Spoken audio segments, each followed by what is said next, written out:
भवन्ताम् नमो सिद्धाणं नमो ज्ञानं नमो संसारम् नमो समय साराय स्वानुभूत्या चकास्ते चित्स्वभावाय भावाय सर्वभावान्तरच्छिदे तीन भुवन में सार वीतराग विज्ञानताम् शिव स्वरूप शिवकार नमः त्रियोग समाहिते।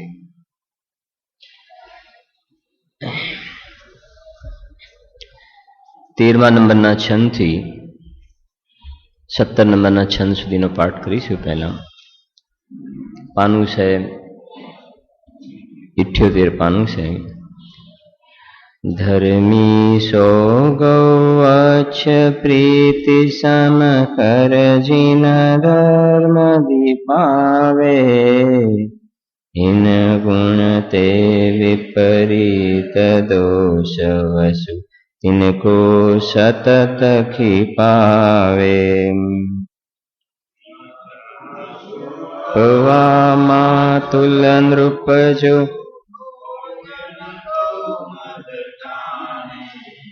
मदन रूप को मदन ज्ञान को धन बल को मद भाने तप को मदन मद जो प्रभुता को करे न सो निज जाने मद धारे तो यही दोष समकित कोमल ठाने।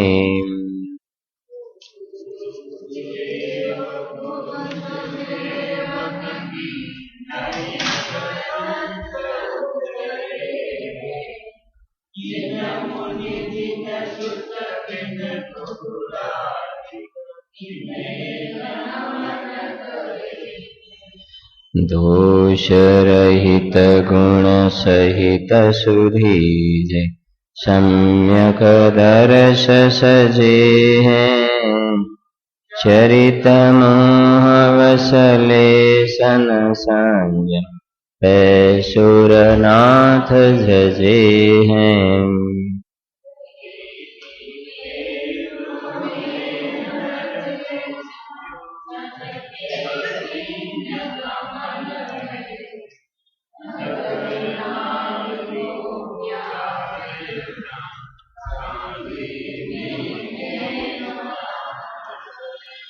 प्रथम नरक विन षटभु ज्योति वान भवन षण्ढ नारी थावर विकल त्रय पशु मेन उपजत सम्यक धारी।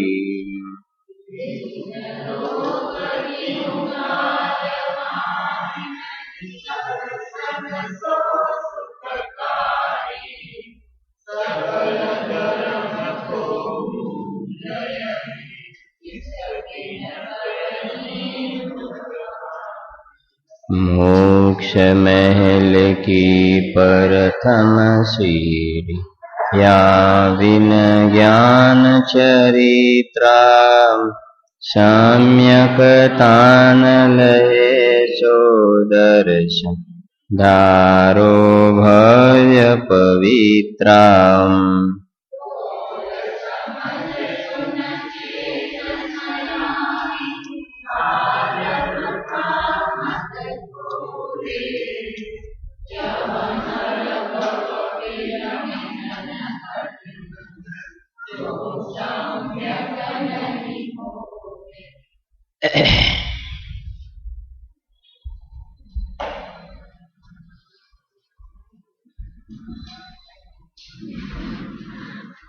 अध्यात्म प्रेमी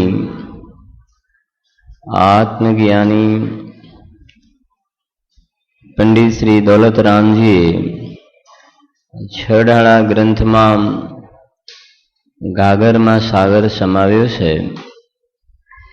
एमां त्रीजो सम्यक्त्वनो अधिकार छे। एमां सम्यक दृष्टिनो जे व्यवहार સાત તત્વની શ્રદ્ધા, દેવ શાસ્ત્ર ગુરુની શ્રદ્ધા, 25 દોષને ટાળે છે, 8 અંગને પાળે છે, પ્રશમ સંવેગ અનુકંપા આસ્તિક્ય ગુણ જેના જીવનમાં વ્યવહારમાં એવો શુભરાગ જોવામાં આવે છે. તો એમાં એ 7 તત્વમાં આશ્રવ તત્વની સવારે વાત થઈ હતી. દોલતરામજી સ્પષ્ટ કરી વાતને, જે લખ્યું 9 નંબરના છંદમાં પહેલી લાઈન છે, પહેલી લાઈન 9 નંબરના છંદમાં, યેહી આત્મ કો દુઃખ કારણ. યેહી એટલે આગળ 8 નંબરના છંદમાં છેલ્લે કહ્યું હતું કે આ મિથ્યા અવિરત અરુ કષાય પરમાદ સહિત ઉપયોગા. એટલે યો અજીવ અવ આશ્રવ સુનિએ. માને આત્માની પર્યાયમાં જે રાગ દ્વેષના શુભાશુભ ભાવ થાય છે, વાસ્તવમાં જોવામાં આવે તો એ જીવને દુઃખદાયક એ છે. શરીરના રોગાદી જે થાય છે અથવા બહારમાં પ્રતિકૂળ સંયોગો પ્રાપ્ત થાય છે, નરકાદિના સંયોગો હો, શરીરમાં ગમે તેવા ભયંકર રોગ હો, એ સિવાય બીજી કોઈ વર્તમાનમાં બહારમાં પ્રતિકૂળ સંયોગો પૂર્વના પાપના ઉદયથી ઉપલબ્ધ થાય તો એ ખરેખર જીવને દુઃખનું કારણ નથી. આ જીવ પ્રતિકૂળ સંયોગોને હટાવવાનો અને અનુકૂળ સંયોગોને રાખવાનો, લાવવાનો મિથ્યા વિકલ્પ કરે છે. કેમ કે અનુકૂળ સંયોગનું રહેવું, ન રહેવું, પ્રતિકૂળ સંયોગનું આવવું, ન આવવું એ તારા વિકલ્પને આધીન નથી. એ તો પૂર્વના પુણ્ય પાપના ઉદયને આધીન છે. એમાં ફેરફાર કરવાનો વિકલ્પ કરવો તો ટોડરમાંથી સ્પષ્ટ લખે છે. આપણા ગુજરાતી ભાષામાં કહીએ બીજી રીતે તો કોઠી ધોઈને કાદવ કાઢવાનો છે. સ્પષ્ટ લખ્યું, કેવળ કષાય ભાવ કરવાથી શું વળે? કષાય ભાવ થાય છે, પ્રતિકૂળ સંયોગો જીવને ગમતા નથી તો હટાવવાનો ઉદ્યમ કરે તો તારા વિકલ્પથી થોડા હટવાના છે. અને અહીંયા એ વાત આપણને નોટિસ કરાવે છે, એના પ્રત્યે ધ્યાન આકર્ષિત કરાવે છે કે પ્રતિકૂળ સંયોગ કોઈ દુઃખનું કારણ છે નહીં. દુઃખનું કારણ તો એ સંયોગના લક્ષ્ય થયેલા જે રાગદ્વેષના પરિણામ છે, એ વિકારી પરિણામ એ જીવને દુઃખનું દુઃખ કારણ છે. એ સંયોગો તો બહારમાં છે, દ્રવ્યગુણ પર્યાયમાં પ્રવેશ પણ નથી કર્યો એને. પરદ્રવ્યના લક્ષ્ય પોતાની પર્યાયમાં જે વિકારના પરિણામ થાય છે, જીવને દુઃખદાયક તો એ છે. એટલે અહીંયા કે છે યેહી આત્મ કો દુઃખ કારણ. એ જે રાગદ્વેષના પરિણામ થાય છે એ દુઃખનું કારણ છે. તાતે ઇनको તજીએ. સવારે વાત થઈ હતી ને છેલ્લે નિદાન, તાતે ઇनको તજીએ. હવે જે ખરેખર દુઃખનું કારણ છે એને મટાડવાનો જીવ ઉદ્યમ તો કરે નહીં, અને અન્યત્ર બીજા ઉપાયો કરે તો એથી એનું દુઃખ કેવી રીતે દૂર થાય?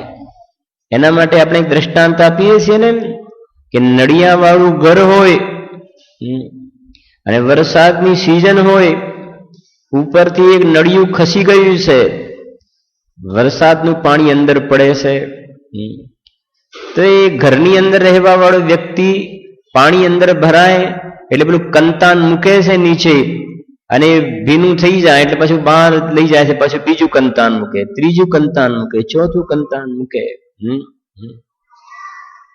તો એ ઉપાય છે. કંતાન બદલવા એ કોઈ ઉપાય નથી. પાણીને આવતું રોકવું એ કંતાન બદલવા એ ઉપાય નથી. ઉપાય નળિયું બદલવાનું છે. સમજાય છે? એવી રીતે આ જીવ સુખી થવા માટે ખરેખર જેના કારણે દુખી છે એને દૂર કરવાનો, એટલે આશ્રવને દૂર કરવાનો ઉપાય તો કરતો નથી. રાગ દ્વેષને દૂર કરવાનો ઉપાય કરતો નથી. અને એવી વાંછા રાખે છે, એવા ઉપાય કરે છે કે બહારમાં અનુકૂળ સંયોગો રહે અને પ્રતિકૂળ સંયોગો ન આવે. એ સંભવ નથી. કદાચ પૂર્વના પુણ્યના ઉદયથી અનુકૂળ સંયોગો મળી પણ જશે, પણ એની પણ એક લિમિટ હોય છે. એ વધારે લાંબુ કાળ તો રહેતા નથી. થોડા ટાઈમ પછી એના કરતા ઘણા લાંબા કાળ સુધી અસાતાના ઉદય આવશે. આ પુણ્યનો ઉદય, સાતાનો ઉદય તો 5, 15, 50 વર્ષ રહ્યો અને તને એમાં એકાકાર થઈને જીવન ગાળ્યું. હવે એનો જે ગ્રાફ તૈયાર થયો એ તો કરોડો અબજો વર્ષો સુધી એના અસાતાના દુઃખ ભોગવવા પડશે. શું કરીશ તું પછી? કેમ કે તું એમ છે કે અનુકૂળ સંયોગો હોય તો બસ પહેલું સુખ તે નિરોગી કાયા, दूजा सुख ते घर में माया, तीजा सुख पुत्र आज्ञाकारी, चौथा सुख कुलवंती नारी, पंचम सुख प्रमुखता घर बाहर, छठवां सुख समाज में आदर, इससे अधिक और क्या भाई, 3 लोक की संपत्ति पाई। आओ अज्ञानी नु मानવું છે। સમજણ પડે છે કે નહીં? એમ ને પહેલું સુખ તે નિરોગી કાયા, બસ શરીરમાં રોગ ના હોવો જોઈએ, બસ ત્યાં જ ભૂલો પડ્યો જીવ। રોગની મૂર્તિ, એમાં રોગ ના હોવો જોઈએ, ક્યાંથી મેળ ખાવાનો છે? આત્મા માટે નક્કી કરે તો બરાબર છે કે આત્મામાં રોગ ના હોવો જોઈએ, તો હોતો જ નથી, એમાં રોગ પ્રવેશ નહીં, રોગની રાગ પ્રવેશ નહીં કરે આત્મામાં તો। એ પહેલું સુખ નિરોગી કાયા, બીજું સુખ ઘર में माया, लाड़ी वाड़ी गाड़ी, तीजो सुख पुत्र आज्ञाकारी, कहो बोल उठावे, चौथा सुख कुलवंती नारी, ओबेडियंट, पंचम सुख प्रमुखता घर बाहर, छठवां सुख समाज में आदर। आओ आओ आओ आओ आगड़ आओ, आगड़ आओ, ऊपर आओ, ऊपर आओ, ऊपर आओ, समाज में आदर। इससे अधिक हो बाकी શું જોઈએ હવે? 3 લોક की સંપત્તિ પાઈ। એને તો એમાં જ બધું લાગે છે કે આના કરતા વધારે બીજું શું જોઈએ? મારું કહેવું છે કદાચ પૂર્વના પુણ્યના ઉદયથી આ બધું મળી જાય તો પણ 5, 15, 20 વર્ષથી વધારે ટાઈમ નહીં રહે। પછી એમાં કહ્યું ને, એમાં જે રસ તને 20 વર્ષ સુધીનો જે રસ ઝર્યો ને, એ તરફ એકત્વ બુદ્ધિનો, સુખ બુદ્ધિનો જે રસ આવ્યો, અને એના ફલમાં જે અસાતા પાપ કર્મના ઘાતી અઘાતી કર્મના જે ચાર્ટ તૈયાર થયો છે ને, એ ઉદયમાં આવશે, અને જે ડફણા પડશે ઇમેજ નહીં કરી શકે તું। આ બધા જ્ઞાની પુરુષ, સમ્યક દ્રષ્ટિ, શાંતિનાથ, કુંથુનાથ, હરનાથ, એમને પૂર્વના પુણ્યના ઉદય જે હતા એમાંનું તો છે નહીં ને,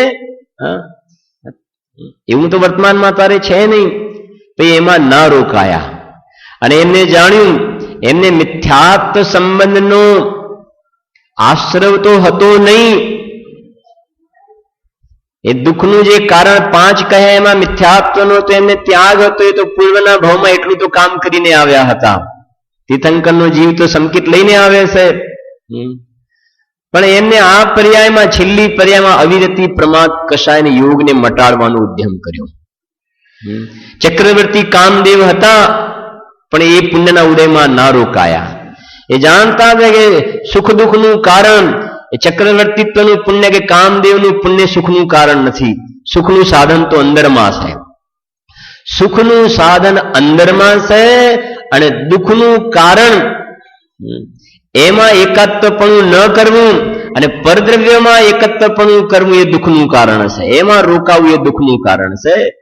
તો પર તરફ એમને પીઠ કરી દીધી અને સ્વરૂપમાં લીન થઈ ગયા.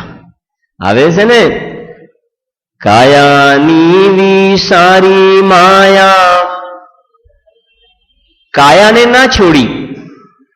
કાયા તો રહેશે એનો જ્યાં સુધી આયુકર્મનો ઉદય હશે ત્યાં સુધી, એની માયા. કાયાની વિસારી માયા સ્વરૂપે સમાયા એવા. ક્યાં સમાયા? સ્વરૂપમાં. નિર્ગ્રંથનો પંથ ભવ અંતનો ઉપાય છે. ભવના અંતનો ઉપાય તો આ છે કે કાયાની વિસારી માયા સ્વરૂપે સમાયા. તો કાયા માયા બે થયા ને. કાયા એ અજીવ તત્વ, એના પ્રત્યેની માયા એ આશ્રવ તત્વ, અને સ્વરૂપમાં સમાયા એ જ્ઞાયક ભાવ છે. સમજાય છે? એ છે. અને આ જીવની વિચાર કરીએ, પંચમ કાળ, હલકો કાળ, એ હુંડા અવસર્પિણીનો, એમાં કાયા મળી છે. એને જાણે એમ જ લાગે છે મારા જેવી કાયા કોઈની નથી. અને કાયાને શણગાર શણગાર શણગાર શણગાર, નાના પ્રકારથી શરીરને શણગારે છે.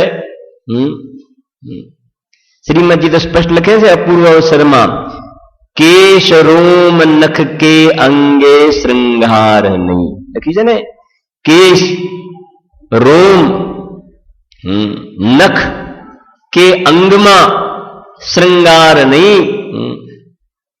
આ પર્યાય રત્નત્રય વડે આત્માને શૃંગારિત કરવા માટે મળી છે. મળદાને શણગાર કરવા માટે આ ભાવ નથી મળ્યો. ભાઈ સમજાણ પડે છે કે નહીં? કે નહીં? મળદાને ક્યાં શણગારીએ છીએ?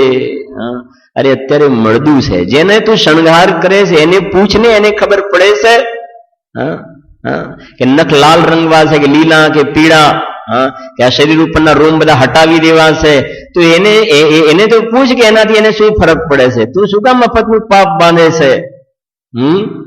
એ લખ્યું એમને એટલા માટે, કેશ રોમ નખ કે અંગે શૃંગાર નહીં. ઘણું લખ્યું છે એમને આ પૂર્વ અવસરમાં, ઘણી ઊંચી ભાવના ભાવી છે. તો એમ ભાઈ, અહીંયા એ સમજાવે છે કે દુઃખનું કારણ હતી. કઈક વાત યાદ આવી પણ નીકળી ગઈ મને. બહુ સારી વાત હતી કે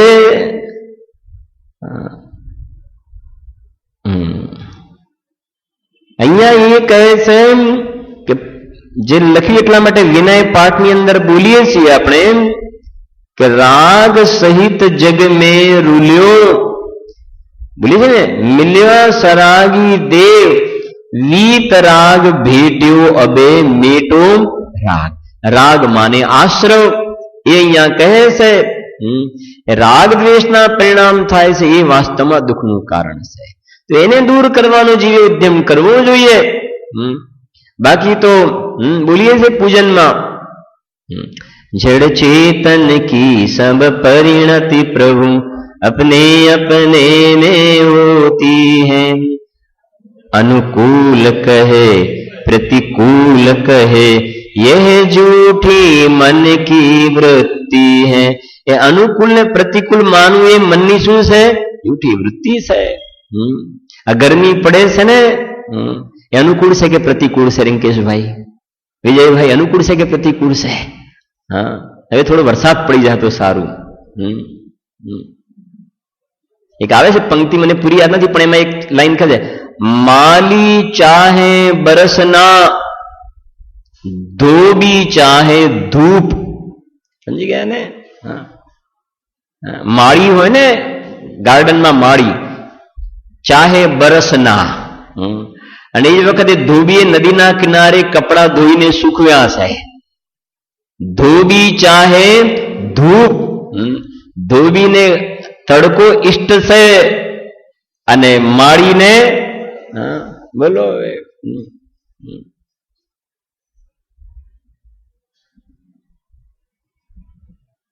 બે દીકરીના અલગ અલગ એક ગામમાં પરણાવ્યા હશે બંને દીકરીઓને. તેના પિતાશ્રી બંને દીકરીઓને હું ખબર લઈ આવું જરાક. દુખી તો નથી ને? કેમ કે એને સુખી કરવાનો ઠેકો લઈ રાખ્યો છે ને, કે હું પરને સુખી દુખી કરી શકું. વાંચો બંધ અધિકાર. એ કઈ તકલીફ હોય તો દૂર કરી આવો, તકલીફ તો નથી ને. પહેલી દીકરીના ત્યાં જાય છે, એની ઈંટવાળાનું કામ છે, ઈંટવાળું છે. એ કહે છે કે બેટા કઈ તકલીફ તો નથી ને? કે બાપુજી બીજું તો બધું સારું છે, પણ આ ઈંટવાળો બધું ચાલુ કર્યો છે, હવે વરસાદ 15 દિવસ સુધી ના પડે તો સારું. વરસાદ પડશે તો બધું માટી થઈ જશે ને મોટું નુકસાન આવશે. બીજા મોહલ્લામાં જાય છે, બીજી દીકરીને પૂછે બેટા કઈ તકલીફ નથી ને? કે બાપુજી જલ્દી વરસાદ પડી જાય તો સારું, ખેતરમાં વાવેતર કર્યું છે, વરસાદ જો 4 દિવસ પણ લંબાશે તો બહુ મોટું નુકસાન આવીને ઊભું રહેશે. બધું ખેડીને બીજ નાખીને બધું તૈયાર કર્યું છે, વરસાદ જલ્દી પડી જાય તો સારું. બોલો હવે બાપ શું કરશે એની અંદર? કઈ દીકરીને સુખી કરીને કોને દુખી કરશે? બોલો શું છે? એટલે પુણ્ય પાપના ઉદય પ્રમાણે સંયોગ મળે છે, ને સંયોગ એ દ્રવ્ય ગુણ પર્યાયમાં એનો પ્રવેશ નથી. પર્યાયમાં તો પરદ્રવ્યના સંયોગના લક્ષ્ય જીવ રાગ દ્વેષ કરીને દુઃખી થાય છે. એટલે આપણે બોલીએ છીએ પૂજનની અંદર, अनुकूल कहे प्रतिकूल कहे यह झूठी मन की वृत्ति है. પછી શું બોલે છે? प्रतिकूल संयोगों में क्रोधित होकर संसार बढ़ाया है. લો, પ્રતિકૂળ સંયોગો આવ્યા ને ક્રોધિત થયા તો ફાયદો શું થયો એનાથી? प्रतिकूल संयोगों में क्रोधित होकर સંસાર વધાર્યો છે. બસ રિઝલ્ટ આવ્યું છે, માર્ક્સ માઇનસમાં મુકાયા છે. માઇનસમાં માર્ક મુકાયા છે. માઇનસ સિસ્ટમ નથી કરવી, માઇનસ સિસ્ટમ નથી ને એક્ઝામની અંદર, આ માઇનસ સિસ્ટમ છે એની અંદર. એટલે અહીંયા કહે છે यही आत्म को दुख कारण ताते इनको तजिए. ટોડરમલજીએ મોક્ષમાં પ્રકાશકની અંદર ચોથા અધિકારની અંદર ઘણી વિસ્તારથી એની વાત પણ કરી છે. 1 મિનિટમાં મળે તમને બતાવું જરાક.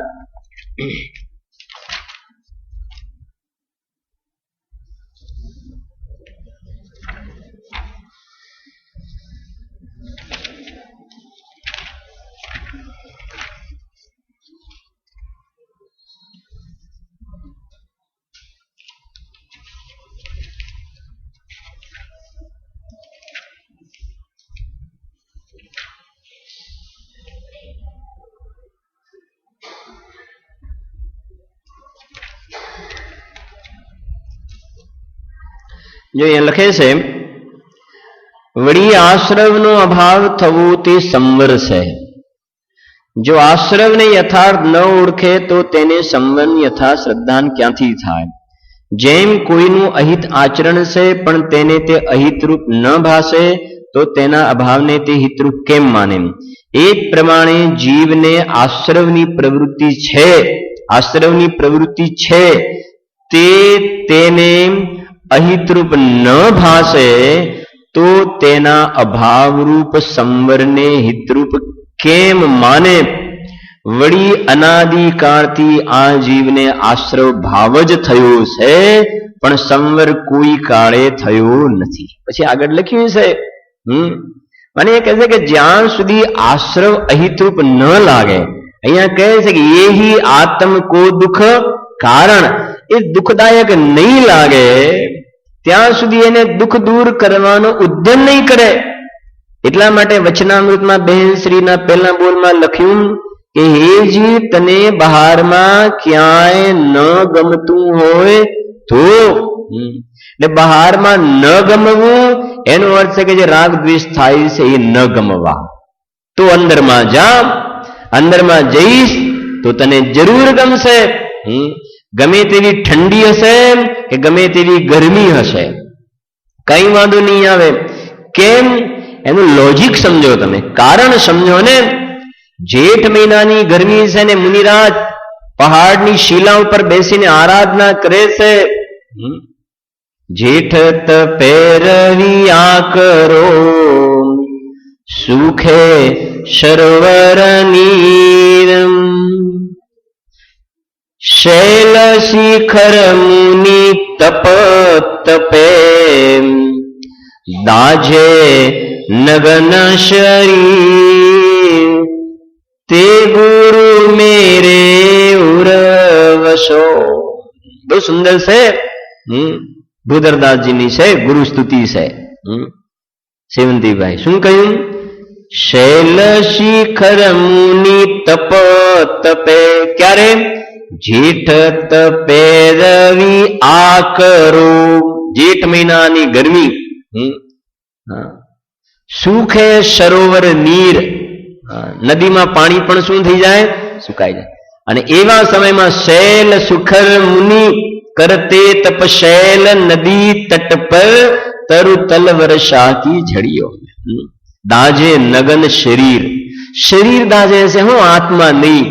અને આ એસીમાં બેઠેલો છે, વોટર પાર્કમાં ડૂબેલો છે, પણ ભલે એની શરીર નથી દાજતું, પણ આત્મા દાજે છે, આત્મા બળી રહ્યો છે.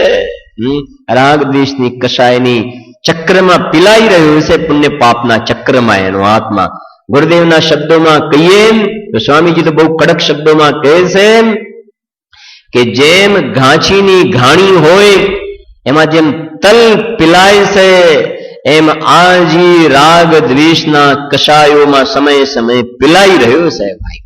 અને ત્યાં સુધી એમને કહ્યું છે કે અનાદિ કાલથી આ જીવે કષાય ખાના માળ્યા છે. કતલખાના નામ તો સાંભળ્યું હશે, પણ કસાય ખાના નામ નહીં સાંભળ્યું હોય કદાચ.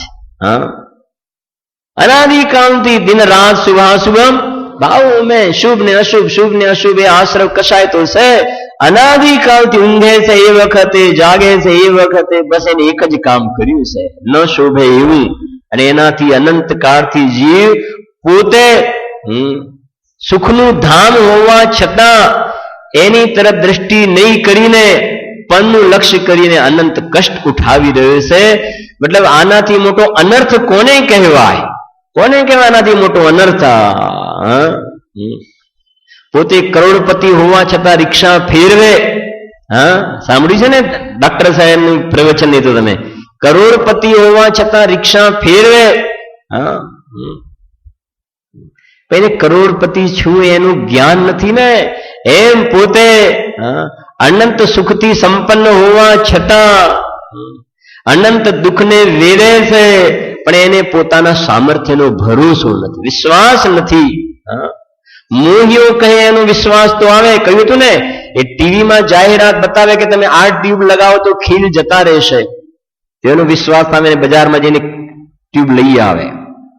આ તમે દવા વાપરો તો વજન ઉતરી જશે, તે જાહેરાત કરે, સાચું માને લઈ આવે. વજન ના ઉતરે તો પાછી બીજી દવા લાવે, એના પર વિશ્વાસ કરે. પણ આ ત્રિલોકીના જિનેન્દ્ર ભગવાન, સર્વજ્ઞ ભગવાન કહે છે તું અંદરમાં જો તો માલા માલ થઈ જઈશ. એની અંદર શંકા કરે છે, ખ્યાલ આવે, સંદેહ કરે છે. વિશ્વાસ નથી આવતો જેવો પેલો વિશ્વાસ આવે છે, વિશ્વાસ નથી આવતો. અને જગતમાં કહેવાય છે વિશ્વાસથી વહાણ તરી જાય છે, કહે છે ને. એમ અહીંયા ભગવાન કહે છે કે અંદરમાં પોતાના આત્માનો એકવાર વિશ્વાસ તો લાવ, વિશ્વાસ તો લાવ, અંદરમાં જો. અને તું જોઈશ ને તો જગતમાં બીજા જીવોને કહેવા લાગીશ કે જોવા જેવું તો અંદરમાં છે, જવા જેવું, જોવા જેવું અંદરમાં છે, જવા જેવું પણ અંદરમાં છે. છે એમ ભાઈ જુઓ. બાકી તો ઘણો વિસ્તાર છે, પણ આ મૂળ એકદમ પ્રયોજનભૂત લાઈન છે. નિરંતર આ વાત અંદરમાં આપણને કહેવાય ને ખ્યાલમાં આવવી જોઈએ, અંદરમાં વારંવાર ચોંટ કરી છે કે આ પરદ્રવ્યના લક્ષ્ય શુભાશુભ, આ મારું મારું મારું મારું જેના પ્રત્યે જે રાગ દ્વેષની લાડ પડે છે એ વર્તમાનમાં પણ દુઃખદાયક છે, અને એનાથી જે પછી કહે છે આગળ એ પરિણામ થાય છે તો શું થાય છે? જો આગળ કહે છે, હવે લખી જો અહીંયા, યેહી આત્મ કો દુઃખ કારણ તાતે ઇनको તજિયે જીવ પ્રદેશ બંધે વિધિ સો બંધન કબહુ ન સજીએ. એ સ્પષ્ટ કરી દીધું કે એ કહેશે કે આ મિથ્યાત્વ, અવિરતિ, પ્રમાદ વગેરેના જે વિકારી ભાવ થાય છે એ પરિણામોનું નિમિત્ત પામીને આ લોકાકાશમાં કારમાણ વર્ગણાઓ ભરેલી છે. જે આપણે આમ દેખાય નહીં એ રીતે, આંખથી એ રીતે નહીં દેખાય, સૂક્ષ્મ છે.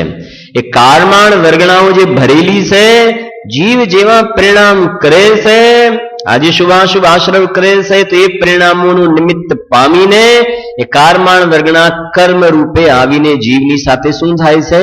બંધાઈ જાય છે. અહીંયા દ્રવ્ય બંધની વાત છે. દ્રવ્ય બંધની જે અંદરમાં રાગ દ્વેષના પરિણામ થયા ને એ તો જીવની વિકારી પર્યાય છે, ભાવ આશ્રવ છે. પણ જે બંધ થયો ને એ કારમાણ વર્ગના દ્રવ્ય કર્મ, એ કર્મનો બંધ થયો. દ્રવ્ય કર્મ નો કર્મ જે કહીએ છે ને એ બંધ થાય છે ને જીવની સાથે બંધાય છે. અને આ બાધા કાળ પૂરો થાય પછી કર્મ શું થાય છે? ઉદયમાં આવવાના ચાલુ થાય છે. પછી એની કમાલ દેખાડે છે. નાના પ્રકારના કર્મ ઉદયમાં આવશે. આપણે ઘણી વાર કહ્યું છે અહીંયા મોટા ભાગના જે અત્યારે મતલબ 90% સમજો કે જે આવે છે એને હવે અસાતાના ઉદય ચાલુ થઈ ગયા છે. ભાઈ ખ્યાલ આવે છે કે નહીં? ધીમે ધીમે ધીમે નવા નવા રોગ આવવા વાળા છે.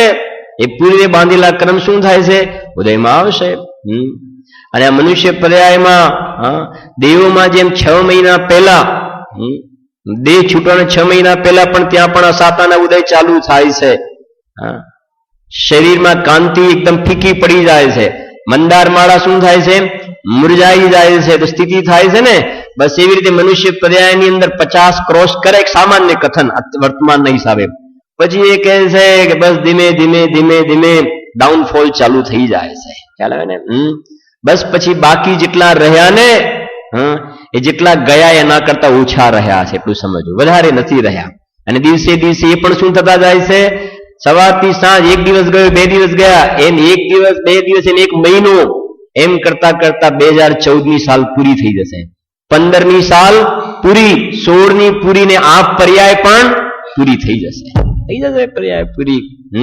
અને આ પછી બાંધેલા કર્મ ફટાફટ ઉદય. આ પર્યાયમાં પણ ઉદયમાં આવી શકે, વર્તમાનમાં પણ બાંધેલા વર્તમાનમાં પણ ઉદયમાં આવે, અંતર્મુખ પછી પણ ઉદયમાં આવી શકે, અને વર્ષો પછી પણ ઉદયમાં આવે છે. જે પ્રમાણે જીવ પરિણામ કરે છે એ પ્રમાણે ઉત્કર્ષણ, અપકર્ષણ, સંક્રમણ થઈને કર્મ ઉદયમાં આવે છે. જો છે એમ ભાઈ. એટલા માટે વચનામૃતમાં બહેનશ્રીએ લખ્યું ને, બંધ સમય જીવ છેતીએ, કર્મ બાંધતી વખતે વિચાર કરજે ભાઈ. એ વખતે કે કોને જોયું સ્વર્ગ ને કોને જોયું નરક, બધું મળ્યું છે માણા માણસ ભોગવો ને શાંતિથી. એ વખતે ગુરુદેવના શબ્દોમાં કહીએ ને, એમ કહ્યું એમ નહીં, પેલો ભાંગ પીવે ને, ભાંગ નશો ચડે, એમ પેલું ભાંગશાળી છે, એમ ભોગશાળી છે. આ ખ્યાલ આવ્યો ને? એ સ્વામીજી એના માટે કહે છે કોને જોયું સ્વર્ગ ને કોને જોયું નરક, ભોગવો બધું. તો ગુરુદેવ એના માટે કહ્યું કે સાતાના ઘેનમાં ડૂબ્યું છે. કયો શબ્દ વાપર્યો? સાતા. એટલે ખ્યાલ આવ્યો ને? પુણ્યનો ઉદય જેના ઘેનમાં ડૂબ્યો છે, પણ ઘડીકમાં આવીને કર્મની એવી થપાટ પડશે કે એને ખબર નથી કે આ બધા કહીએ, રોજ કહીએ છીએ આપણે તો, ઘડીકમાં બધા સમીકરણ બદલાઈ જશે, 1 સેકન્ડમાં બધા સમીકરણ બદલાઈ જશે. ફુગ્ગાની અંદર હવા ભરેલી હોય ને આમ પિન મારીએ તો હવા નીકળતા કેટલી વાર લાગે. એ ગુરુદેવના પ્રવચનમાં આવે છે એ પ્રમાણે આજે ઘઉં, બાજરી વગેરેના જે કોથળા હોય ને, એ કોથળા, ગુરુદેવના શબ્દ, એક કોથળા વાયરાથી ના ભરાય. વાયરો એટલે પવન, પવનથી એ કોથળા ભરાય. એમ કે છે બહારના સંયોગોથી તું સુખની અપેક્ષા રાખે છે, એમ ક્યાંથી સુખી થવાય ભાઈ. વચનામૃતમાં બહેનશ્રી લખ્યું, સ્વપ્નાની સુખડીએ પેટ ના ભરાય. સમજણ પડે છે? સ્વપ્નમાં સુખડી ખાધી તેથી પેટ થોડું ભરાય. એમ પરદ્રવ્યમાં સુખ છે નહીં તો એનાથી જીવને સુખની ઉપલબ્ધિ કેવી રીતે થાય? વારંવાર જીવે આ વાતનો વિચાર કર્યો કે આ જીવને સુખ જોઈએ છે અને શરૂઆત કરી કે તાતે દુઃખ હારી સુખકાર કહે શીખ. શીખ નો અર્થ કર્યો ને પહેલા જ વ્યાખ્યામાં. શીખ માને શિખામણ. અહીંયા દોલતરામજી શિખામણ આપે છે કે દુઃખનું કારણ રાગ દ્વેષના પરિણામ છે. તારે સુખી થવું હોય તો આ રાગ દ્વેષના પરિણામનો તું અભાવ કર. એ નાસ્તિથી કથન છે. હવે અસ્થિથી વાત કરે છે. જુઓ હવે કહે છે અહીંયા જીવ પ્રદેશ બંધે વિધિ સો સો બંધન કબહુ ન સજીવ. અને એ છડાના ચિત્રની અહીંયા ચિત્રલિપિથી સમજાવ્યું છે અને પ્રસિદ્ધ છે હોડીનું દ્રષ્ટાંત આપ્યું છે ને. 5 વખત હોડી બતાવી છે. 5 વખત હોડીનું ચિત્ર બતાવ્યું છે. એમાં એક આશ્રવ તત્વ માટે બતાવ્યું છે, એક બંધ તત્વ માટે, એક સંવર તત્વ માટે, એક નિર્જરા તત્વ માટે અને એક મોક્ષ તત્વ માટે 5 વખત હોડી બતાવી છે. એમાં તમે જોશો તો પેલું અહીંયા લેફ્ટ સાઈડમાં બતાવ્યું છે ને, નીચે મારામાં છે આશ્રવ હોડી છે ને, એની અંદર નદીમાં હોડી જતી હોય અને એમાં છિદ્ર પડી જાય તો છિદ્ર પડે તો પાણી આવવાનું શું થઈ જશે? ચાલુ આવશે અને આવીને પછી શું થશે? હોડીમાં પાણી રોકાશે. એ થયો બંધ. એવી રીતે અહીંયા જીવને મિથ્યાત્વ, અવિરતિ, પ્રમાદ વગેરેના જે પરિણામ આત્મામાં થાય છે એ કહે છે એ જેમ પેલું હોલ પડ્યું ને પાણી આવે એમ અહીંયા પરદ્રવ્યના લક્ષ્ય રાગ દ્વેષના પરિણામ થયા તો એ કહે છે કર્મો શું થાય છે? આવે છે. આવવું એ આશ્રવ, એ પાણી આવ્યું અને નદીમાં રોકાયું એમ કર્મ આવ્યા, આવીને જીવની સાથે એક ક્ષેત્રાવગાહે રહ્યા, જોડાયા, બંધાયા. આશ્રવ અને બંધ. હવે આગળની લીટી છે જુઓ 9મા નંબરના છંદમાં 3જી અને 4થી લીટી છે. સાંભળો એમ સમદમ તેજો કર્મ ન આવે સુસંવ આદરીએ. બસ એટલે સુધી. બીજી લીટી બંધની હતી, બરાબર ને? જીવ પ્રદેશ બંધે વિધિ. વિધિ એટલે કર્મ. બીજી લાઈનમાં જીવ પ્રદેશ બંધે વિધિ સો. વિધિ એટલે કર્મ. વિધિ સો સો બંધન કબહુ ન સજીવ. આ આત્માને કર્મોના બંધનમાં રહેવું પડે એમાં આત્માની શોભા નથી. આત્માની શોભા તો 14-15 ગાથામાં કહ્યું કે હું અબદ્ધ અસ્પૃષ્ટ છું. વર્તમાનમાં મારા દ્રવ્ય સ્વભાવની સમીપ જઈને જોવામાં આવે તો બંધન વગરનો છું. હવે બંધન વગરના આત્માને બંધનમાં રહેવું પડે. જેમ રાજાને બંધનમાં રહેવું પડે તે રાજા માટે શોભાની વાત નથી, એમ તું જીવ રાજા અને એને કર્મોના બંધનમાં રહેવું પડે. સજીએ શબ્દ વાપર્યો છે ને, એ શોભા નથી, કલંક છે. તો હવે આગળ છંદ બોલે આપણે સિદ્ધ ભગવાન માટે જ્ઞાન શરીરી ત્રિવિધ કર્મ મલ વર્જિત સિદ્ધ મહંતા. માને આત્મા જીવ રાજા બંધન વગરનો છે. હવે પર્યાયની અંદર પણ દ્રવ્યકર્મ, ભાવકર્મ, નો કર્મ એના બંધન વગરનો થઈ જાય. 8 કર્મના બંધનથી રહિત અવસ્થા એ સિદ્ધ અવસ્થા છે. એમાં આત્માની શોભા એમાં છે. જેવો દ્રવ્ય સ્વભાવ છે એવું જ પર્યાયમાં કર્મ બંધન રહિત થઈ જાય દશા. એમાં આત્મા એનો શણગાર, એમાં એની શોભા છે. સજીએ શબ્દ વાપર્યો ને, બંધાયેલા રહેવું એમાં શોભાની વાત નથી ભાઈ.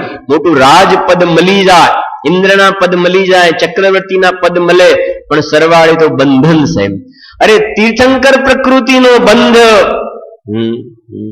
સ્વામીજીએ તો મોટા અવાજે ઢંઢેરો પીટીને કહ્યું કે જે ભાવે તીર્થંકર નામ કર્મની પ્રકૃતિનો બંધ થાય એ પરિણામ પણ અપરાધનો ભાવ છે. વાત તો એમ છે, બંધન છે ને ત્યાં સુધી એ છે.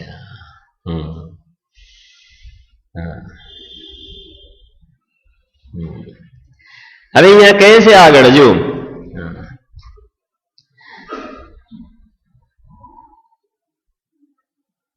સમદમ તેજો કર્મ ન આવે સો સંવર આદરીએ.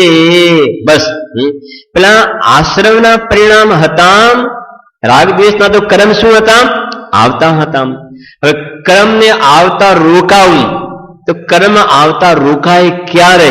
તો એનો લખ્યું શમ દમ તે, જો કર્મ ન આવે સો સંવર, એનું નામ સંવર કહેવાય છે.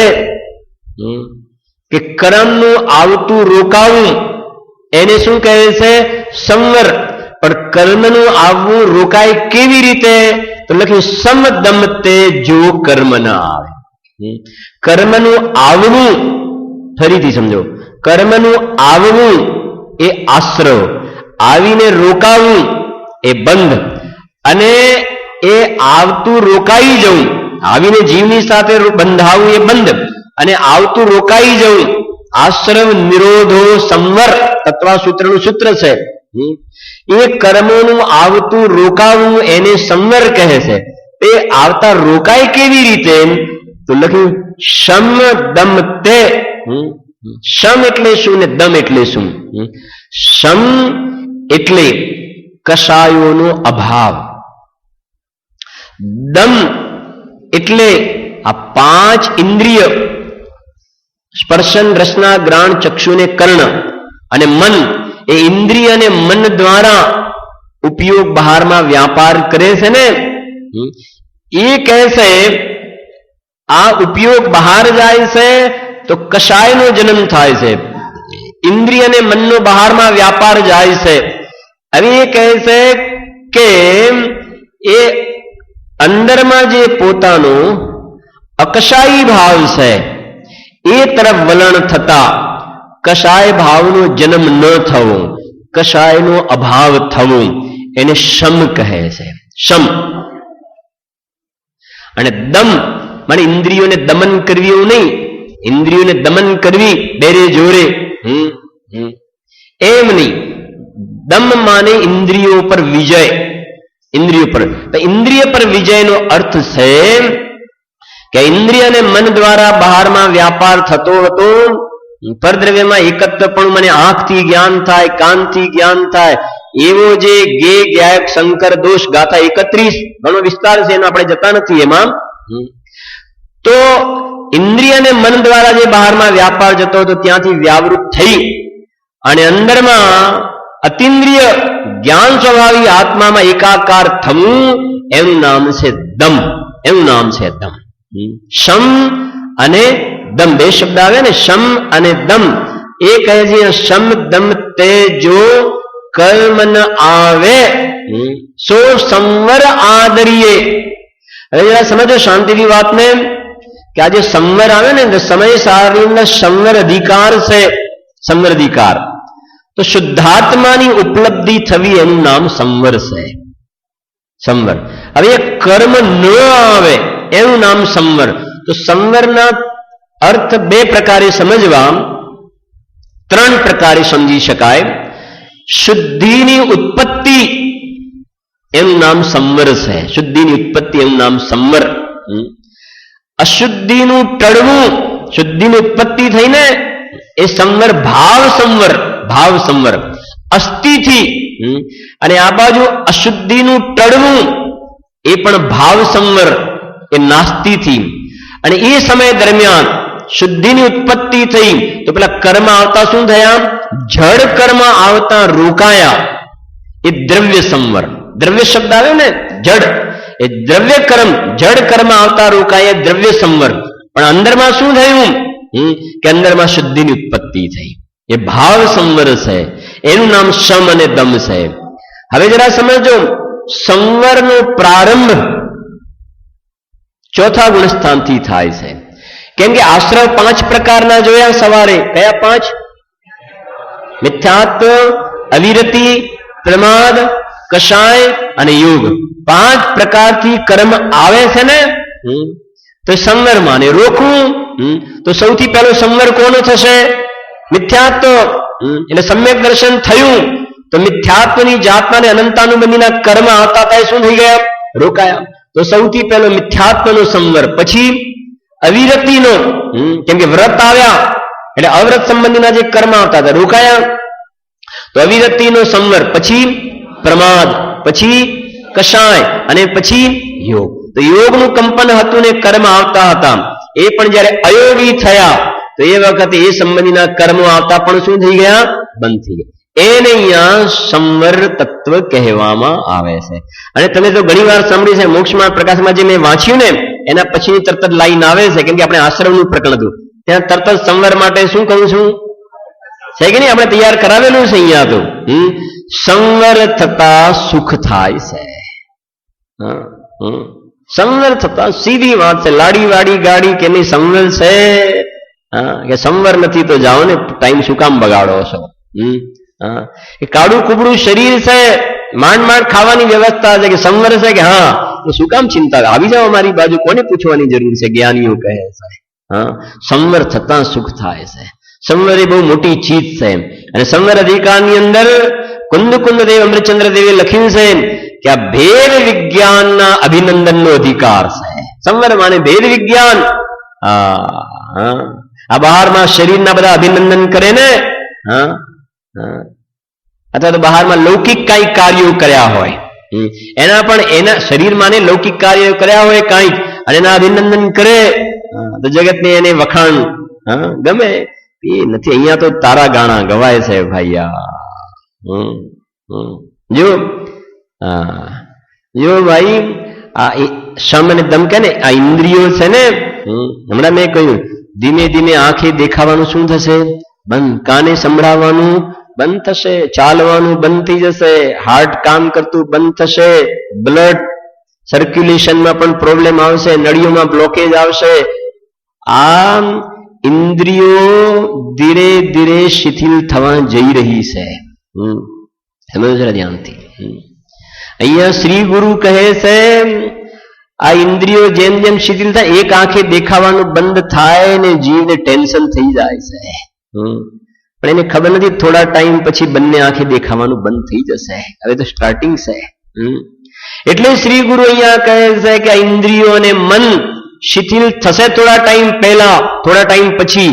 એ પહેલા આ ઇન્દ્રિયો અને મન દ્વારા જે બહારમાં વ્યાપાર થાય છે ને ત્યાંથી સંકેલો કરી અને અંદરમાં અતિન્દ્રિય જ્ઞાનાનંદ સ્વભાવી આત્મામાં અભેદ બુદ્ધિ કરી લે તો અલ્પકાલમાં તને કેવલ જ્ઞાનની પ્રાપ્તિ થશે.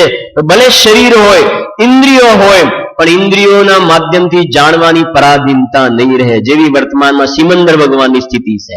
5 ઇન્દ્રિયો છે ને, પણ એમને ઇન્દ્રિયો દ્વારા ક્યાં જાણવું પડે છે? એમને આ બધું જણાતું હશે કે નહીં જણાતું હોય? એમને આંખ ખોલીને જોવું પડે છે. એટલે સ્વરૂપમાં ડૂબેલા છે ને આ સભા જણાય છે એમના જ્ઞાનમાં. એના માટે આ મનુષ્ય ભાવને જૈન કુળ એટલા માટે મળ્યો છે. કેમ કે ચશ્મા તો આપણે બધાને લાગી ગયા ને, એનો મતલબ આંખે કામ કરવાનું ધીમે ધીમે શું કરી દીધું? ઓછું કર્યું. એ સ્થિતિ છે શરીરની. મારા ભાઈ છે એક અહીંયા અત્યારે, તો મારા ફોઈના દીકરા, એક આંખે તો બિલકુલ દેખાવાનું બંધ થઈ ગયું છે. હવે બીજી આંખે પણ મને સમાચાર મળ્યા આવડા કે ખાલી ઇન્જેક્શન મોગ આવે છે ને, 20-30 હજારના ઇન્જેક્શનો આવે છે. 2 કે લીધા 2-3. હવે ખાલી 6 ઇંચ સુધીનું અત્યારે, 6 ઇંચ એટલે કેટલું કહેવાય? અત્યારે હવે એટલું દેખાય છે. બોલો હવે. બીજી એક તો દેખાતો નહીં, દેખાય ના દેખાય સ્થિતિ છે. અને એમના બીજા એક ભાઈ છે, ઓઢવ છે ને આપણે દિનેશભાઈ, શરીરમાં કેન્સર બતાવવા માટે ગયા હતા. દાઢમાં તકલીફ હતી અને જોયું તો ખબર પડી કે તો કેન્સર છે. બધું સાફ કર્યું અને પગની અંદરથી મને તો બહુ એવું જોયું. મેં હમણાં 2 દિવસ પહેલા ગયો તો અંદરથી પગમાંથી આખો માંસનો બધું પિંડ કાઢી અને અહીંયા બધું, કેમ કે આ ભાગને સુરક્ષિત કરે, અહીંયા આપણે પગમાં પણ ના જોઈ શકાય એવી સ્થિતિ, ત્યાંથી કાઢીને બધું અહીંયા લગાવી. આટલો આખો ભાગ આમ મેં તો એકદમ ગયો તો ઓળખાણ પણ ન પડે એવી આમ શરીર દેહની સ્થિતિ. થોડા ટાઈમ પહેલા 2-5 વર્ષ પહેલા જો નથી કે શરીર તાકાત આમ નથી કે પેલું જમીન પર પાટું મારે ને આમ પાણી નીકળે એવી તાકાત વાળા જીવ. ખ્યાલ આવે છે? પણ એ શરીરની સ્થિતિ આ છે. બસ મેં કહ્યું ને, એ બધા રોગ ક્યુમાં ઉભા છે આપણા માટે. ક્યુમાં, લાઈનમાં છે. એમાંથી કયો અસાતાવિદ્યના લેટર તો શું કહેવાય ડિસ્પેચ થઈ ગયા છે. લેટર તો ડિસ્પેચ થઈ ગયા છે. હવે આપણા ઘરે એ ક્યારે લેટર આપણને પહોંચે છે? તમારે શું કુરિયર તો થઈ ગયું છે. બસ હવે કોના ભાગમાં ડાયાબિટીસ આવે છે, કેન્સર આવે છે, બીપી આવે છે, નળીઓના બ્લોકેજ આવશે. ગમે તેટલું ધ્યાન રાખ, જોગિંગ કર, તમે શું કહો છો પેલું યોગા કર, જીમમાં જા. એ તો કેટલી વાર કહે છે જીમમાં જવાનું બંધ કરીને જીવમાં જા ભાઈ, જીવમાં જા. તો જીમમાં જઈશ તો યોગા કરીશ તો કદાચ ચલો એવો નિમિત્ત નૈમિતિક સંબંધ હતો, 1-2 વર્ષ તારા આયુના વધ્યા, નિમિત્ત નૈમિતિક સંબંધો વધ્યા, પછી તું શું કરીશ બોલ? વધારે પાપના પોટલા બાંધવાના છે છેવટે તારે તો. હા, જે કરવાનું છે અહીંયા કરને અત્યારે. અમે બહુ શરીરનું ધ્યાન રાખીએ છીએ, બહુ ધ્યાન રાખીએ છીએ. અરે એક સમયની પ્રતિ સમય દ્રવ્યની જે પર્યાય થાય છે, દ્રવ્યની પર્યાય, તારા દ્રવ્યની પર્યાય, એમાં તું આવું પાછું નથી કરી શકતો, એમાં નથી કરી શકતો ને. અને તું કહે તમે શરીરના ધ્યાન રાખીએ છીએ, બહારના ધ્યાન રાખીએ છીએ, મૂર્ખતા છે. નથી મૂર્ખતા સાહેબ, કઈ નથી એવું. હા, એટલે કહે છે અહીંયા તો. અને મારા એક તો સગા ભાઈ છે અહીંયા વસ્ત્રાપુર રહે છે ને, એમને પણ એમને સમજો બધા રોગો એમની પાસે જ આવ્યા છે મોટા ભાગના. એમને પણ આંખના આવા મોટા ખૂબ મોંઘા ઇન્જેક્શન વગેરે લીધા, અત્યારે પણ ચાલે છે એમનું જે કહેવાય ને એ પ્રમાણે. પણ આપણે તો જોઈને એમાંથી શિક્ષા લેવાની વાત છે ને આ બધા સંયોગોમાંથી, કે બસ આપણું લાઈનમાં ઉભા છીએ આપણે બધા એની અંદર. એટલે અહીંયા આગળ કહે છે. પછી તો સગા સંબંધની ખબર જોવા આવે તો બધા કહેશે કે રોજ સ્વાધ્યાયમાં આવતા હતા, કાયમ પૂજામાં તો હોય ને, કાયમ પ્રવચનની અંદર સીડી રોજ 2 કલાક સાંભળે, આ તે બધું આવીને બધું બોલે, પણ એમાં બહુ ખુશ થવા જેવું નથી. મારું તો કેવું એટલું છે, ખ્યાલ આવે કે નહીં? ખુશ થવા જેવી વાત નથી. સમ્યક દર્શનથી અમને ઓછું કાંઈ ના પોસાય. ખ્યાલ આવે છે નહીં? આમ તો એનાથી આગળની આ કાળમાં કુંદકુંદ દેવી જેવી સ્થિતિ પણ સંભવ છે, ભલે કેવલ જ્ઞાન ન થાય, પણ કુંદકુંદ દેવ, અમરચંદ્ર દેવ જેવું તો પંચમ કાળના અંત સુધી કહ્યું છે ને. તો ચલો એને બાજુમાં મૂકો, પણ સમ્યક દર્શન તો રાખો કે એનાથી ઓછું મને કઈ ન પોસાય.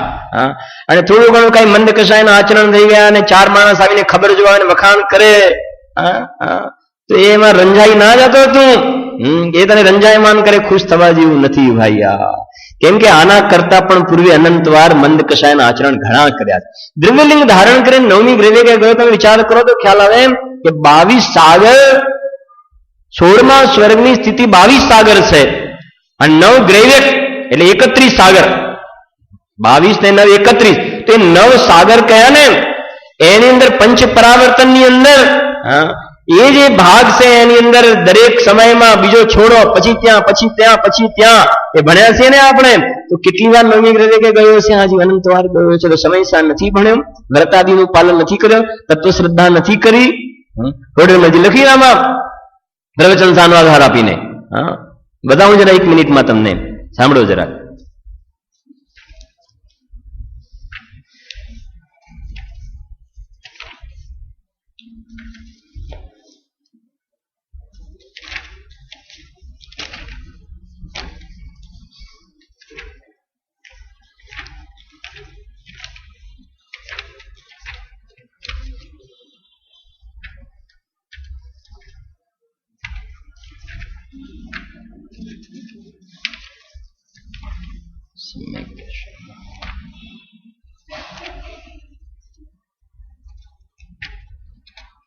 સમ્યક જ્ઞાન. જો અહીં લખ્યું છે એમ કે પ્રવચન સારમાં પણ એમ લખ્યું છે કે જેને આગમ જ્ઞાન, શાસ્ત્રનું જ્ઞાન એવું થયું છે કે જે વડે સર્વ પદાર્થોને હસતા મલકવત જાણે છે. છેડાડા નહીં આવડતી હોય, મોક્ષમાં પ્રકાશક નહીં આવડતું હોય, જો હસતા મલક તથા એમ પણ જાણે છે કે આનું જાણવા વાળું હું છું. ખ્યાલ આવે છે કે નહીં? કે આત્માનું કામ શું છે? જાણવા દેખવાનું. તો આ બધું જાણ્યું તો પાછું એમ પણ જાણે છે કે આ બધાનું હું જાણવા દેખવા વાળો છું, કરતા ભોગતા આનું નથી, એમ પણ જાણે છે. પરંતુ ટોડરમલજીનો પરંતુ તો વખણાય છે ને, પરંતુ કહીને આગળ જે કોઈને બાદબાકી કરી નાખે છે. પરંતુ હું જ્ઞાન સ્વરૂપ છું એવો પોતાને પરદ્રવ્યથી ભિન્ન કેવળ ચૈતન્ય દ્રવ્ય અનુભવતો નથી. માટે આત્મજ્ઞાન શૂન્ય આગમ જ્ઞાન પણ કાર્યકારી નથી. સમજણ પડે છે? અમે શેના માટે કહ્યું ખ્યાલ આવે ને કે આ થોડા ઘણા મંદ કષાયના આચરણ હોય અને થોડાક શિંગડા ઉગ્યા હોય કદાચ, હા, કે અમે ધર્મમાં આગળ છીએ, તો જરાક માપમાં રહેજે ભગવાન કહે છે. આ સાંભળ્યું ને? હા, આગળ આવશે 8 પ્રકારના મદમાં જ્ઞાન મદ નહીં આવે, આવશે, કાલે આવશે મોટે ભાગે તો. જો છે ને 5 મિનિટ. એટલે અહીં કહ્યું શમ દમ તેજો કર્મ ન આવે સો સંવર આદરીએ. હા, બધા બહુ સરસ લાગે. જો ઉપરમાં છે છેલ્લો શબ્દ ને તજીએ, પછી બીજામાં શું છે? તજીએ, પછી પેલું સજીએ. તજીએમાં નેગેટિવ, સજીએમાં પોઝિટિવ, પછી શું લખે છે? આદરીએ, સંવર આદરીએ. પછી નીચે શું કહે છે? આચરીએ. નિર્જરા છે ને, આચરીએ. હા હા, જો લખી જો તપ બલ તે વિધિ ઝરન નિર્જરા તાહી સદા આચરીએ છે. સંવર પછી નંબર કોનો આવ્યો? નિર્જરા. સંવર પછી નિર્જરા. એ હોડીનું દ્રષ્ટાંત. પેલું સંવરમાં પાણીનું આવતું શું થઈ ગયું? રોકાયું. અને નિર્જરાની અંદર જે હોડીમાં પાણી ભરાયું છે એને કાઢે. એમ સંવર થયો તો પેલા જે કર્મ આવતા હતા એ કર્મ આવતા રોકાયા. અને નિર્જરામાં જે જૂના જે બાંધેલા હતા ઇનકમિંગ તો બંધ થયું, પણ જે અંદરમાં પડેલા હતા પૂર્વે બાંધેલા એને ખતમ કરવાનું પ્રક્રિયા ચાલે છે. એટલે એ લખ્યું તપ બલ તે વિધિ. વિધિનો અર્થ કર્યો ને? વિધિ એટલે શું જયેશભાઈ? વિધિ એટલે વિધિનો અર્થ રાજુભાઈ? વિધિ એટલે કર્મ. વિધિ એટલે કર્મ, પ્રોસીજર નહીં. વિધિનો અર્થ પ્રોસીજર નહીં, વિધિનો અર્થ કર્મ. તપ બલ તે, અને તપની શક્તિ. તપ બલ તે વિધિ ઝરન, ઝરન ઝરી જવું, નિર્જરા. તપ બલ તે વિધિ એટલે તપ વડે જે કર્મનું ખરી જવું એનું નામ નિર્જરા છે. હવે તપની વાત જ્યારે આવે ત્યારે આ એમ સમજે છે કે કષ્ટ સહન કરવા, ભૂખ્યા તરસ્યા રહેવું એનું નામ તપશ્ચર્યા છે, એનું તપ છે. તપની વ્યાખ્યા શું છે? ટોડરમલજી નિર્જરામાં ઘણું સ્પષ્ટીકરણ કર્યું છે. તપ માને ઈચ્છા નિરોધો તપ. તપ શાન નિર્જરા. હવે આ સૂત્ર છે તપથી નિર્જરા થાય છે, માટે તપશ્ચર્યા કરો એટલે વ્રતાદિ કરો, ઉપવાસ કરો, કષ્ટ સહન કરો, તપથી નિર્જરા. કે તપની વ્યાખ્યા તો નક્કી કરો કે તપ કોને કહેવાય? તો ઈચ્છા નિરોધો તપ. ઈચ્છાનું ઉત્પન્ન ન થવું એનું નામ તપ છે. એક એક વાત બરાબર શાંતિથી સમજજો. ઈચ્છાની ઉત્પત્તિ ન થવી એનું નામ તપ. એ નાસ્તિથી, અસ્થિથી પ્રવચન સારમાં લખ્યું સ્વરૂપ વિશ્રાંત નિસ્તરંગ ચૈતન્ય પ્રતપનાસ્ત તપ. છે કે નહીં? સ્વરૂપ વિશ્રાંત, સ્વરૂપમાં વિશ્રાંત. વિશ્રાંતિ ગૃહ તો નામ સાંભળ્યું છે કે નહીં રાજુભાઈ? આપણે રેસ્ટ હાઉસ છે ને ચૈતન્ય નામમાં આગળ 2 રેસ્ટ હાઉસ જ કહીએ છે ને આપણે. રેસ્ટ હાઉસ અંદરમાં છે. રેસ્ટ હાઉસ તો આપણું સાચું રેસ્ટ હાઉસ તો અંદરમાં છે. રેસ્ટ હાઉસ એટલે શું? રેસ્ટ હાઉસ એટલે આરામ ગ્રહ. આ છે સાચું આરામ ગૃહ તો અંદરમાં છે. એટલે કહ્યું ને સ્વરૂપ વિશ્રાંત નિસ્તરંગ. મને જે પુણ્ય પાપના વિકલ્પો ઉત્પન્ન થતા હતા એ શું થઈ ગયા? વિલયને પ્રાપ્ત. જેમ તમારે શું કહેવાય, આપણે હોય છે ને તમે કાર્ડિયોગ્રાફ કાઢો છો, તે એક લાઈન તો આમ સીધી જતી હોય છે અને બીજી લાઈન અપડાઉન અપડાઉન અપડાઉન થતી હોય છે કે નથી થતી હોતી? એ અપડાઉન થાય સારું કે પેલી લાઈનમાં પેલી લાઈન મળી જાય તો સારું? બોલો, અપડાઉન થાય ત્યાં સુધી કે છે વાંધો નથી. અપડાઉન અપડાઉન થાય છે ને, અને એક લાઈન તો આમ જઈ રહી છે અને જ્યાં પેલી લાઈનમાં પેલી લાઈન મળી ગઈ એટલે ડોક્ટર શું કહે છે? બસ કઈ છે નહીં, કઈ છે નહીં, કઈ છે નહીં. અહીંયા એ તો કહે છે એક લાઈન ત્રિકાલી ધ્રુવ ગયા ગયા ગયા ગયા ગયા ગયા ગયા. એ તો બિલકુલ પેલી લાઈન તો એવી ને એવી જ હોય. એમ એ ગયા ગયા ગયા ગયા ગયા. એમાં તો નહીં વધાર, નહીં ઘટાડો, નહીં ઓછપ, નહીં કાંઈ નહીં. એ તો એવું ને એવું એક ધારા તો ચાલે છે. અને બીજા વિકલ્પોની પુણ્ય પાપ, પુણ્ય પાપ, પુણ્ય પાપ, અપડાઉન અપડાઉન અપડાઉન ચાલ્યા કરે છે. અહીંયા કહે છે નિર્જરામાં એ વ્યાખ્યા કરે સ્વરૂપમાં જ્યાં વિશ્રાંત થયું, નિસ્તરંગ ચૈતન્ય પ્રતપનાસ્તપો, જ્યાં અંદરમાં પૂરેપૂરો ઠરી ગયો ને હા, તો અંદરમાં ઠરી ગયો. તો આમ જે રેખાઓ બનતી હતી એ કહે છે કે ત્રિકાલી ધ્રુવમાં પર્યાય એવી અભેદ થઈ, એવી અભેદ એકાકાર થઈ, સાદી અનંત કાળ સુધી નીકળે જ નહીં. તો અંદરમાં બિલકુલ એકાગ્ર લીન થઈ ગઈ ને, તો પછી પેલી રેખામાં પેલી રેખા મળી ગઈ. તો જગતમાં તો કે પેલો માણસ મરી ગયો, અહીંયા કહે છે કે આ 5 પ્રકારના આશ્રમ મરી ગયા, આશ્રમ મરી ગયા, અને જીવનો મોક્ષ થઈ ગયો. આ નિર્જરાને મોક્ષ બે આવી ગયા આની અંદર. હા, એમ છે ભાઈ. જેમ તને કોઈ હિલ સ્ટેશન ઉપર આપણે તારંગા પહેલા શિબિરો થતી હતી, એ વખતે મોબાઈલના શરૂના જમાના હતા. તો ત્યાં ગાડી જાઓ તો આપણે તરત શું કહેતા હતા? શું નથી પકડાતું? ટાવર નથી પકડાતું. કે ટાવર નથી પકડાતું, ટાવર નથી પકડાતું. બસ અહીંયા એ કહે છે, જ્યાં ઉપયોગ અંદરમાં જાય છે ત્યાં પુણ્ય પાપના વિકલ્પોના ટાવર પકડાતા નથી ભાઈયા. હા, છે જો. જો એટલે લખી ગાડી તપની વ્યાખ્યા આવી છે. હા,